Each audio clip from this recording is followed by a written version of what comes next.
20 number का देखेंगे, ठीक है। ऑलरेडी मैंने जो है वो 19 तक कंप्लीट करा दिया है, ठीक है। प्रैक्टिस सेट आपका जो है आज हम लोग 20 को देखेंगे, ठीक है। तो चलिए इसको देखते हैं। जो भी आपके पॉइंट होंगे तो उसको कवर करेंगे इस सेक्शन में, ठीक है। थोड़ा सा मैं फ़ॉन्ट चेंज कर लेती हूँ क्योंकि हर दिन एक ही कलर का हम लोग पढ़ रहे हैं ना, तो चलिए आज हम लोग रेड वाला यूज़ करेंगे। यहाँ पे बताया जा रहा है क्या कि अगर प्रैक्टिस सेट नंबर 20 का देखें हम लोग, तो पहला प्रश्न आपका बताया जा रहा है कि समझौता ज्ञापन MOU की आपकी पद्धति जो होती है, मेमोरेंडम ऑफ अंडरस्टैंडिंग जिसको बोलते हैं, ठीक है। तो मेमोरेंडम ऑफ अंडरस्टैंडिंग जो होता है वो क्या होता है, सर्वप्रथम किस वर्ष स्टार्ट किया गया था, तो 1987-88 में किया जाता है, ठीक है।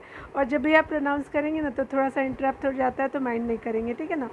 1 का क्या हो जाएगा C, तो ठीक है। कब से, तो 1987 टू 88 तक, ठीक है ना। यहाँ पे आगे बताया जा रहा है क्या कि भारतीय राष्ट्रीय वनीकरण या फिर एवं पारिस्थितिकी विकास बोर्ड जिसको NAEB की आपका स्थापना भारत सरकार द्वारा कब की गई थी, तो स्पेशली 1992 में किया जाता है राष्ट्रीय वनीकरण और पारिस्थितिकी विकास बोर्ड की स्थापना। तो 2 का क्या हो जाएगा, B हो जाएगा। 3 नंबर प्रश्न में कहा जा रहा है कि रेखीय आपका समिति का आपका संबंध निम्नलिखित में से किससे है, तो रेखीय समिति जो है वो अप्रत्यक्ष कर से आपका संबंध रखता है। 3 का B हो जाएगा। 4 नंबर प्रश्न में कहा जा रहा है कि राष्ट्रीय महिला कोष की स्थापना किस पंचवर्षीय योजना में किया गया था, तो राष्ट्रीय महिला कोष की स्थापना जो है वो 8वीं पंचवर्षीय योजना में किया गया था, याद रखिएगा। 4 का क्या हो जाएगा, C हो जाएगा। 5 नंबर प्रश्न में बात करें तो निम्नलिखित में से किस मंदिर में 12 मीटर ऊंचा एक शिखर है, जो आपका भारतीय मंदिर निर्माण में शिखर का प्रथम उदाहरण, ठीक है। तो 12 मीटर आपका ऊंचा एक शिखर है जो आपका एग्जाम्पल है, तो ये स्पेशली आपको देखने को मिलेगा देवघर जो आपका दशावतार मंदिर है। और ये किस आपका जो डायनेस्टी से है, तो गुप्ता डायनेस्टी से आपको मिलेगा। ये कहाँ है, तो यूपी में है, ठीक है, याद रखिएगा। तो ये आपका हो जाएगा 5 का ये, ठीक है। 6 नंबर प्रश्न को देखेंगे तो यहाँ पे बताया जा रहा है कि जलोढ़ मिट्टी में आपका किसकी उपलब्धता सर्वाधिक होती है, तो जलोढ़ मिट्टी में जो है वो पोटास की मात्रा अधिक होती है, तो स्पेशली आपका जो 6 का B हो जाएगा। 7 नंबर प्रश्न में बात करें तो माउंट हैरियट किसकी सबसे ऊंची चोटी है, तो माउंट हैरियट जो है वो दक्षिण अंडमान की जो है सबसे चोटी है, ऊंची चोटी है। तो 7 का क्या हो जाएगा, B हो जाएगा। 8 नंबर प्रश्न को बात करें तो यहाँ पे ब्रह्मानी एवं बैतरणी निम्न में से किसकी सहायक नदी है, तो ब्रह्मानी और बैतरणी जो है महानदी की आपका सहायक नदी हो जाएगी। तो 8 का क्या हो जाएगा, B हो जाएगा। 9 नंबर प्रश्न को देखिएगा तो 9 नंबर प्रश्न में कहा जा रहा है क्या कि आपका जो है सही कौन सम्मिलित नहीं है, तो निम्नलिखित दर्रे हैं और राज्य से सम्मिलित बताना है कि कौन सम्मिलित नहीं है, सही नहीं है। जो जिला जो है वो जम्मू कश्मीर में बिल्कुल सही, रोहतांग जो हिमाचल प्रदेश में बिल्कुल सही, चांगला जो है वो मेघालय में नहीं है, ठीक है, यही याद रखेंगे कि 9 का C हो जाएगा। बोमडीला जो है वो आपका याद रखेंगे कि आपका अरुणाचल प्रदेश हो जाएगा, जो नॉर्थ ईस्टर्न स्टेट कहा जाता है अरुणाचल प्रदेश को, ठीक है ना। तो आपका चांगला मेघालय में नहीं है, तो 9 का क्या हो जाएगा, C हो जाएगा, ठीक है। चलिए आगे देखते हैं 10 नंबर प्रश्न में बात करें तो जल में आपका आर्सेनिक की मात्रा में वृद्धि से कौन सा रोग होता है, तो आपका जो है आर्सेनिक की जब मात्रा बढ़ जाती है जल में तो कौन सी होती है बीमारी, तो स्पेशली ब्लैक फुट रोग होता है। याद रखेंगे कि ब्लैक फुट जो है वो आर्सेनिक की अधिक मात्रा हो जाने से होता है, तो 10 का B हो जाएगा। 11 नंबर प्रश्न में बात करें केंद्रीय प्रदूषण नियंत्रण आपका बोर्ड का मुख्यालय कहाँ है, तो नई दिल्ली में हो जाएगा केंद्रीय प्रदूषण नियंत्रक बोर्ड का मुख्यालय, तो 11 का A हो जाएगा। 12 नंबर प्रश्न में बात करें तो यहाँ पे बताया जा रहा है कि बहमनी राज्य में अमीर ए जुमला किस विभाग से संबंधित है, तो बहमनी राज्य में अमीर ए जुमला किस विभाग से संबंधित है, तो अर्थ विभाग का अध्यक्ष जो होता है अमीर ए जुमला कहा जाता है, ठीक है।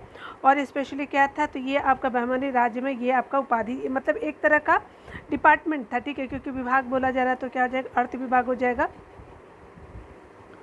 आगे बताया जा रहा है कि सनकादि आपका जो है वो संप्रदाय से संबंधित संत निम्नलिखित में से कौन, तो सनकादि संप्रदाय से आपका संबंधित संत जो है निम्बकाचार्य जी हो जाएंगे, 13 का ये हो जाएगा। 14 नंबर प्रश्न में बात करें तो सर्वप्रथम दिल्ली के अमीरों का दमन करने वाला जो है सल्तनतकालीन शासक कौन था, तो दिल्ली के अमीरों का दमन करने वाला सर्वप्रथम शासक इल्तुतमिश को जाना जाता है, तो B हो जाएगा 14 का। 15 नंबर प्रश्न में बात करें तो यहाँ पे 15 नंबर प्रश्न में कहा जा रहा है क्या कि आपका जो मठ है, ठीक है, तो मठ ठीक है। मठ देखिए यहाँ पे और राज्य है, ठीक है। मठ और राज्य है तो हेमिश जो है वो कहाँ है, तो लद्दाख में हो जाएगा, ठीक है, तो 3 हो जाएगा। तवांग कहाँ देखने को मिलेगा, तो अरुणाचल प्रदेश में हो जाएगा। बोधि मंडा कहाँ हो जाएगा, तो आपको बोधि मंडा जो है वो आपका बोधगया में हो जाएगा 4। नाम ग्याल मठ जो है वो आपको कहाँ देखने को मिलेगा, तो स्पेशली आपको देखने को मिलेगा धर्मशाला में, ठीक है। तो क्या हो जाएगा कि धर्मशाला हो जाएगा। तो इस तरह से क्या हो जाएगा 3142 हो जाएगा। 3142 किस में है, तो देखिए यहाँ पे जो है 15 का क्या हो जाएगा, स्पेशली सी हो जाएगा 3142। ठीक है, तो आप मिला लीजिएगा 3142 जो है वो देख सकते हैं, एक बार फिर से देख लीजिएगा आप लोग। हेमिस जो है कहाँ है, तो लद्दाख में हो जाएगा। उसके अलावा तवांग जो है अरुणाचल प्रदेश में, बहुत ही इंपॉर्टेंट है, बहुत ही इंपॉर्टेंट है, आपको मैं बहुत बार एग्जामों में इसको कवर करा है, तो देख लीजिए तवांग अरुणाचल प्रदेश। बोधि मंडा जो है वो बोधगया में हो जाएगा। नाम ग्याल जो है वो आपका धर्मशाला में हो जाएगा, ठीक है, तो सी हो जाएगा बिल्कुल 15 का। 16 नंबर प्रश्न में कहा जा रहा है कि अशोक के आपका किस शिलालेख में धम्म आपका यानी धर्म की व्याख्या की गई है, तो 11वां आपका जो शिलालेख में किया गया, तो 16 का क्या हो जाएगा, डी हो जाएगा 11वां। आगे बताया जा रहा है कि रेशम बनाने की तकनीक का विकास सर्वप्रथम किस देश में हुआ था, तो स्पेशली आपको देखने को मिलेगा चाइना कंट्री में, ठीक है। तो याद रखेंगे सर्वप्रथम जो है चाइना ने ही बनाया था आपका रेशम की तकनीक। तो 17 का क्या हो जाएगा, बी हो जाएगा, ठीक है। आगे देखते हैं 18 नंबर प्रश्न में कहा जा रहा है क्या कि अगर सविनय अवज्ञा आंदोलन के दौरान सरोजिनी नायडू ने कहाँ पर नमक जो डिपो पर धावा बोलने के लिए सत्याग्रहियों का नेतृत्व किया था, तो आपका स्पेशली उनके द्वारा किया जाता है धर्षणा में किया जाता है। धर्षणा कहाँ है, गुजरात में है। तो सविनय अवज्ञा के दौरान जो है वो सरोजिनी नायडू ने जो है वो नमक डिपो पर धावा बोलने के लिए सत्याग्रहियों का जो मतलब हेड थी ये सरोजिनी नायडू जी, ठीक है। और ये कब हुआ था, तो 1930 के टाइम में होता है, ठीक है। 18 का बी हो जाएगा, ठीक है। आगे देखिए 19 नंबर प्रश्न में बात करें तो आपका चोलों के शासनकाल में निम्नलिखित में से कौन एक ब्राह्मणों का आपका संगठन है, तो चोलों के शासनकाल में निम्नलिखित में से कौन एक ब्राह्मणों का संगठन है, तो सभा जो है वो एक ब्राह्मणों का संगठन है, तो 19 का डी हो जाएगा। आगे 20 नंबर प्रश्न में बात करें तो यहाँ पे 20 नंबर प्रश्न में कहा जा रहा है क्या कि आपका जो है वो 1857 के क्रांतिकारी और संबंधित जो है स्थान है, क्रांतिकारी का नाम दिया वो स्थान दिया हुआ है। तो यहाँ पे अगर बात करें तो लियाकत अली कहाँ से थे, तो इलाहाबाद से थे, ठीक है, तो 4 हो जाएगा लियाकत अली का। उसके अलावा जो खान अब्दुल गफ़ार खान कहाँ से थे, तो ये स्पेशली बरेली से हो जाएंगे 3। अजीमुल्ला जो है वो स्पेशली आपका जो देखने को मिलेंगे फ़तेहपुर से, ठीक है, अजीमुल्ला जो है फ़तेहपुर से हो जाएगा, तो आपका 1 भी कट गया। बेगम हजरत महल तो सबको पता है कि ये लखनऊ से थी, ठीक है, 4312, ठीक है, 4312 हो जाएगा, तो 20 का क्या हो जाएगा, डी हो जाएगा 4312, ठीक है। चलिए आगे देख लेते हैं। आगे बताया जा रहा है क्या कि अधोमुखी निस्यंदन आपका जो है सिद्धांत निम्नलिखित में से किस क्षेत्र से संबंधित है, स्पेशली आपका एजुकेशन से क्षेत्र से देखने को मिलेगा, शिक्षा। क्योंकि देखिए अब जब हम ऊंचे वर्गों को एजुकेशन देंगे तो क्या है था कि अंग्रेजों के टाइम में जो है ऊंचे वर्गों को देंगे तो उसी से छन छन करके जो नीचे वर्गों तक आपको शिक्षा पहुंच पाएगा। क्योंकि अंग्रेज लोग क्या चाहते थे कि आपका जितने भी छोटे पद पे है तो भारतीयों की नियुक्ति चाहते थे, तो ये अधोमुखी आपका निस्यंदन सिद्धांत जो है वो आपका शिक्षा से रिलेटेड होगा। आप फिल्ट्रेशन थ्योरी पढ़े होंगे तो आप उसमें देख सकते हैं कि फिल्ट्रेशन थ्योरी में यही बताया गया था कि उच्च वर्गों को एजुकेशन दीजिए, ठीक है, तो उसी से जो है वो नीचे वर्गों को तक आ जाएगा, ठीक है। तो याद रखिएगा ए हो जाएगा।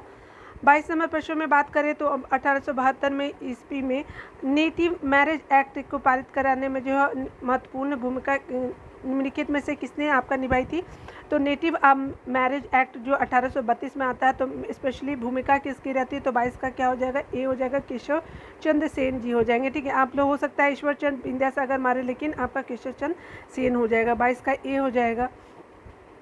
देखिए मैं आपको इसलिए बताती हूँ ना, मैंने खुद भी वही सब गलतियाँ की है जो मैं आपको बताती हूँ।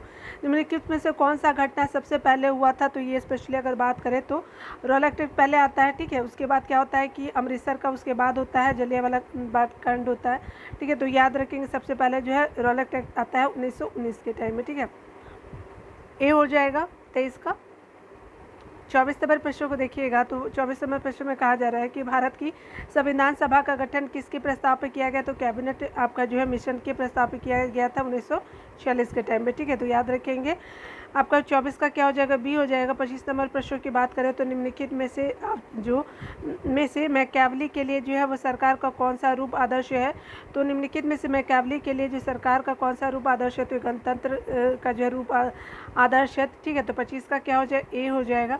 26 नंबर प्रश्न में बात करें तो यहाँ पे बताया जा रहा है क्या कि निम्नलिखित में से कौन सा रीट जो है व्यक्तिगत स्वतंत्रता का बुलवर्क होता है।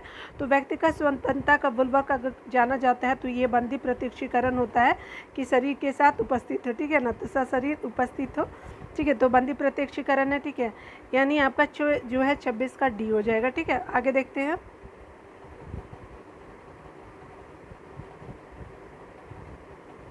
27 नंबर प्रश्न में बताया जा रहा है क्या कि निम्नलिखित में से कौन सा जो है भारतीय संविधान द्वारा प्रत्याभूत मौलिक अधिकार है। तो मौलिक अधिकार जो है वो आपको भारतीय संविधान द्वारा है। तो स्पेशली अगर बात करें तो समानता का अधिकार जो है वो आपका प्रत्याभूत मौलिक अधिकार है। तो 27 का क्या हो जाएगा, डी हो जाएगा। 28 नंबर प्रश्न को देखिएगा तो यहाँ पे बताया जा रहा है कि भारतीय संविधान में राज्य के नीति निर्देशक तत्व को, जिसको हम लोग DPSP कहते हैं, ठीक है, DPSP कहते हैं, direct principle of state policy कहते हैं, को शामिल करने का मुख्य कारण क्या था, कल्याणकारी राज्यों का स्थापना करना था। 28 का क्या हो जाएगा, ए हो जाएगा, ठीक है। 29 नंबर प्रश्न की अगर बात करें तो निम्नलिखित में से कौन सी समिति जो है संसद की अस्थायी समिति नहीं है। तो लोक लेखा आपका समिति अस्थायी है, प्राक्कलन समिति है, लोक उपक्रम समिति भी अस्थायी समिति है, लेकिन आपका जो है वित्त मंत्रालय की परामर्शदात्री आपका समिति परामर्श देती है वित्त मंत्रालय को, तो यही आपका अस्थायी समिति नहीं है, ठीक है। स्टेबल जो आपका कमेटी होती है वो, ठीक है। 29 का क्या हो जाएगा, डी हो जाएगा। 30 नंबर प्रश्नों की बात करें तो केंद्रीय मंत्रिपरिषद के विरुद्ध अविश्वास प्रस्ताव कहाँ प्रस्तुत किया जाता है। केंद्रीय मंत्रिपरिषद के विरुद्ध अविश्वास प्रस्ताव जो है केवल आपका लोकसभा में जो है वो प्रस्तुत किया जाता है। तो 30 का ए हो जाएगा। 31 नंबर प्रश्नों में बात करें तो जैविक ऑक्सीजन आवश्यकता एक प्रकार का प्रदूषण सूचकांक है। तो जैविक ऑक्सीजन आवश्यकता एक प्रकार का प्रदूषण सूचकांक है जलीय वातावरण का, तो 31 का ए हो जाएगा। 32 नंबर प्रश्न में बात करें तो नदी का आपका प्रदूषण मापा जाता है। तो नदी का प्रदूषण जल में घुली हुई ऑक्सीजन की मात्रा से मापा जाता है। तो 32 का क्या हो जाएगा, डी हो जाएगा, ठीक है। 33 नंबर प्रश्न में बात करें तो शुक्ला फांटा वन्यजीव अभयारण्य कहाँ है। तो शुक्ला फांटा आपका वन्यजीव अभयारण्य जो है वो आपका स्पेशली नेपाल में देखने को मिलेगा, बी हो जाएगा। आगे बताया जा रहा है क्या कि लघु रेडियो तरंग यानी शॉर्ट रेडियो वेव्स की खोज आपको जो है किसने की थी। तो ये स्पेशली किसने के द्वारा किया जाता है। तो 34 का क्या हो जाएगा कि हेनरिक हर्ट्ज के द्वारा जो है वो शॉर्ट रेडियो वेव्स जिसको लघु आपका रेडियो तरंग कहते हैं, तो आपका हेनरी हर्ट्ज हो जाएंगे। 34 का ए हो जाएगा, ठीक है। 35 नंबर प्रश्न की बात करें कील उखाड़ने का हथौड़ा किस उत्तोलक श्रेणी का उदाहरण है। तो ये जो कील उखाड़ते हैं ना, ऐसे जो बना होता है आपका कील, तो क्या होता है कि ये स्पेशली प्रथम उत्तोलक श्रेणी का जो है वो आपका उदाहरण होता है, ठीक है। तो याद रखेंगे 35 का क्या हो जाएगा, ए हो जाएगा। 36 नंबर प्रश्न की बात करें तो यहाँ पे बताया जा रहा है कि निम्नलिखित में से कौन सी युक्ति आपका जो है यांत्रिक ऊर्जा को विद्युत ऊर्जा में स्थानांतरित करती है। तो युक्ति मतलब वो इंस्ट्रूमेंट का नाम बताना है जो आपका यांत्रिक ऊर्जा को जो है वो आपका विद्युत ऊर्जा में स्थानांतरित कन्वर्ट करती है। तो दैट इज़ आपका हो जाएगा, क्या हो जाएगा कि 36 का हो जाएगा। इनमें से सभी डायनोमो भी है, टरबाइन भी है, पवन चक्की जो है वो यांत्रिक ऊर्जा को जो है विद्युत ऊर्जा में चेंज करता है, ठीक है। तो 36 का क्या हो जाएगा, टरबाइन, डायनेमो और पवन चक्की, डी हो जाएगा। देखिए मैं बार बार इसलिए बोलती हूँ ना कि हमारे जितने भी व्यूवर्स हैं, जितने भी व्यूज़ करते हैं, आप लोग देखते हैं, तो आपको यही याद हो जाए। और BSSC बिहार BPSC के लिए, उसके अलावा जो है बिहार दरोगा या SIB अगर कोई देते हैं वो, उसके अलावा जो बिहार के जितने भी टीचर के एग्ज़ाम हो उसको सारे को कवर मैं करने वाली हूँ, ठीक है। तो आप इसी तरह से सपोर्ट बना के रखिए, इसमें बहुत बेस्ट क्वालिटी के आपको मैं कंटेंट दूँगी, ठीक है। तो जिससे आप प्रैक्टिस कीजिए, आप जॉब ले लीजिए, ठीक है। 37 नंबर प्रश्न को देखिएगा। यहाँ पे बताया जा रहा है कि कौन सा जो है वो आपका जो गुरुत्वाकर्षीय त्वरण के बारे में है। तो आपका गुरुत्वीय त्वरण जी के संबंध में कौन सा असत्य है। तो देखिए यहाँ पे 37 का क्या हो जाएगा, तो जी का मान जो है वो भिन्न भिन्न स्थानों पे भिन्न भिन्न होता है, बिल्कुल सही। जी का मान जो है वो 9.81 मीटर प्रति सेकेंड स्क्वायर हो जाएगा, बिल्कुल सही। जी जो है वो अदिश राशि नहीं है, तो यही आपका जो है गलत हो जाएगा। तो आपका 37 का सी हो जाएगा। आगे में बताया जा रहा है क्या कि अगर बात करें हम लोग द्रवों के तापमान में वृद्धि करने पर उसकी संयांत्रता पर क्या प्रभाव पड़ेगा। तो द्रवों के तापमान में वृद्धि करने पर उसकी उसकी सयांता पर क्या प्रभाव पड़ता है, तो स्पेशली ये पड़ता है आपका सयांता क्या होती है, घटती है, ठीक है। तो आपका 38 का बी हो जाएगा। सयांता जो है द्रव्यों के तापमान में अगर वृद्धि करेगी तो सयांता क्या होगी, घटेगी, ठीक है। 38 का बी हो जाएगा। 39 नंबर प्रश्न में बात करें तो निम्नलिखित में से आपका कौन सा तत्व जो है विद्युत धारा का चालक है, तो ये निम्नलिखित में कौन सा जो है वो तत्व विद्युत धारा का चालक है, तो सिल्वर जो है वो इलेक्ट्रिसिटी का क्या है, तो आपका चालक होता है, कंडक्टर होता है। तो 39 का बी हो जाएगा। 40 नंबर प्रश्न को देखिएगा तो प्रकाश संश्लेषण के दौरान ऑक्सीजन किस कारण विमोचित होता है, तो प्रकाश संश्लेषण के दौरान ऑक्सीजन जो होता है जल का प्रकाश अपघटन के कारण क्या होता है कि ऑक्सीजन विमोचित होता है। 40 का बी हो जाएगा, ठीक है। 41 नंबर प्रश्न की बात करें तो यहाँ पे बताया जा रहा है कि राष्ट्र की संपदा में निम्नलिखित में से किसको शामिल नहीं किया जाता है, तो राष्ट्र की संपदा में निम्नलिखित में से किसको शामिल नहीं किया जा सकता है, तो मुद्रास्फीति को जो है, मुद्रा पूर्ति को जो है शामिल नहीं किया जा सकता है। आपका 41 का सी हो जाएगा। खान को कर सकते, पशुधन को कर सकते हैं, मुद्रा पूर्ति को नहीं कर सकते। 41 का सी हो जाएगा। 42 नंबर प्रश्न में बात करें तो बंदी की दुविधा यानी प्रिजनर्स डायलेमा शब्द निम्नलिखित में से किससे संबंधित है, तो ये आपका बंदी की दुविधा यानी प्रिजनर्स डायलेमा जो है स्पेशली होता है आपका क्रीडा सिद्धांत के अंतर्गत स्थितियों में से एक होता है आपका प्रिजनर्स डायलेमा, ठीक है। तो याद रखेंगे 42 का क्या हो जाएगा, डी हो जाएगा। 43 नंबर प्रश्न में बात करें तो यूएनडीपी का जो बहुआयामी निर्धनता सूचकांक कितने आपका प्रतियों से मिलकर बना है, तो ये स्पेशली जो है 10 प्रतियों से मिलकर बना है। तो क्या हो जाएगा कि 43 का सी हो जाएगा। 44 नंबर प्रश्न में बात करें तो मनुष्य की आपका जीव के किस भाग में कड़वाहट की आपका संवेदना होती है, तो आपका जो है कड़वाहट जो है स्पेशली आपको देखने को मिलेगा पिछले भाग में, ठीक है। तो जीभ के पिछले भाग में कड़वाहट के लिए जाना जाता है। तो 44 का क्या हो जाएगा, बी हो जाएगा। 48 नंबर प्रश्न में बात करें तो आपको बताना है कि निम्नलिखित में से कौन सा एंजाइम प्रोटीन को पेप्टॉन में जो है वो बदलता है, तो प्रोटीन एंजाइम जो होता है प्रोटीन को पेप्टॉन में बदलता है, वो एंजाइम कौन सा है, तो स्पेशली पेप्सिन जो होता है वो प्रोटीन को पेप्टॉन में बदलता है। तो आपका 45 का सी हो जाएगा, ठीक है। तो 45 का सी याद रखेंगे, पेप्सिन। आगे बताया जा रहा है कि निम्नलिखित में से कौन सा आपका विटामिन हमारे शरीर में सबसे तीव्रता से बनता है, तो स्पेशली शरीर में जो बनने वाला विटामिन है वो 46 का क्या हो जाएगा, डी होता है। विटामिन डी जो होता है सबसे तीव्रता से बनता है। 46 का सी हो जाएगा, ठीक है ना। 47 नंबर प्रश्न को देखिएगा तो निम्नलिखित में से किस भाग में पाचक एवं श्वसन नलियाँ क्रॉस करती है, तो ग्रसनी में जो है पाचक नली जो है वो क्या करती है, पाचक एवं श्वसन नलियाँ जो है क्रॉस करती है, तो ग्रसनी से हो जाएगा। 47 का ए हो जाएगा, ठीक है। 48 नंबर प्रश्न में देखिए तो रक्त में आपका मूत्रा अम्ल के उच्च स्तर के कारण निम्नलिखित में से कौन सा रोग होता है, तो रक्त में मूत्रा अम्ल के उच्च स्तर के कारण आपका कौन सा रोग होता है, तो गाउट होता है। तो 48 का सी हो जाएगा, गाउट। आगे देखिए बताया जा रहा है कि आँख का वह कौन सा भाग है जिसमें आपका वर्णक होता है जो किसी व्यक्ति को आँखों का रंग आपका जो है निश्चित करता है।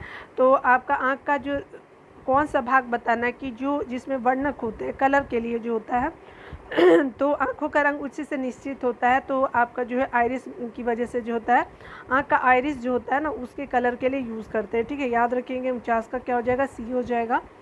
गोल कृमि एक क्या होता है, मानव परजीवी है। गोल कृमि एक मानव परजीवी है, पैरासाइट्स बोलते हैं, जो निम्नलिखित में से किस में पाया जाता है, तो ये पाया जाता है आपका शुद्रांश में। याद रखेंगे कि गोल कृमि जो है शुद्रांश में पाया जाता है, तो ए हो जाएगा। चलिए यहाँ पे स्मरणीय हम तथ्य को देखते हैं। यहाँ पे हर दिन ये मेरे को बहुत बेस्ट लगता है ड्यूटेरिया सेक्शन का। वैष्णव संतों द्वारा आपका स्थापित मत है, तो देखिए वैष्णव संतों द्वारा स्थापित मत जो है श्री संप्रदाय के अब कौन है, तो आपका श्री राम होते हैं, श्री रामानुजाचार्य जी हो जाएंगे। और ये क्या हो जाएगा कि ये आपका विशिष्टा द्वैतवाद सिद्धांत हो जाएगा, ठीक है। याद रखेंगे। ब्रह्म सिद्धांत के जो है वो आपका माधवाचार्य जी हो जाएंगे। ब्रह्म सिद्धांत और देवता द्वैत के संपादक है माधवाचार्य जी। रुद्र संप्रदाय के कौन है, तो विष्णु आपका जो है स्वामी हो जाएंगे और शुद्धा द्वैत हो जाएंगे। तो विष्णु जी क्या होते हैं, शुद्ध हो जाएंगे। आगे संकादी संप्रदाय के निम्बकाचार्य जी हो जाएंगे। द्वैताद्वैत जो है वो निम्बकाचार्य का संप्रदाय है और कौन से जो है वो संकादी संप्रदाय है, ठीक है। स्टार्ट किया गया मत है ये, स्पेशली ये मत होता है।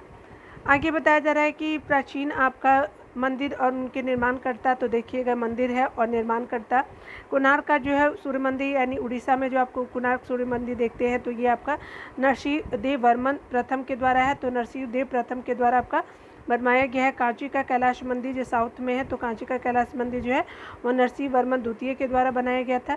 मामल्लपुरम का तट मंदिर जो है वो नरसिंह वर्मन द्वितीय के समय, तो कांचीपुरम और कैलाश जो कांचीपुरम और आपका जो है मामल्लपुरम आपका नरसिंह वर्मन द्वितीय ने आपका करवाया था। ठीक है, एलोरा का जो है वो आपका क्या हो जाएगा, प्रथम मंदिर, तो कृष्ण प्रथम हो जाएंगे। याद रखिएगा कि कृष्ण क से कृष्ण और ए से क्या होता है, वन होता है ना, तो ए क्या A1, तो आपका प्रथम हो जाएगा। ऐसे करके याद रखिएगा। पुरी का जगन्नाथ मंदिर तो चोल शासक गंगदेव ने बनाया था आपका पुरी का जगन्नाथ मंदिर, जो हमारे जगन्नाथ जी है।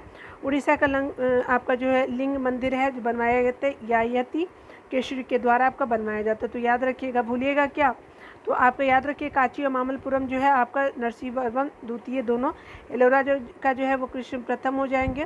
पुरी का जगन्नाथ मंदिर जो है वो आपका गंगदेव जो चोल डायनेस्टी से संबंध रखते थे। उड़ीसा का लिंगराज जो है याती आपका जो है उनके द्वारा कराया जाता है, केशरी के द्वारा। आप आंसर देखना चाहे तो देख लीजिएगा, ठीक है ना। तो मैं इसीलिए हो सकता है बोलने के क्रम में कुछ छूट गया हो तो आप कंप्लीट कर लीजिएगा, ठीक है। तो मिलते हैं अगले वीडियो में, खुद का ख्याल रखें और अच्छे से रहे, टेक केयर।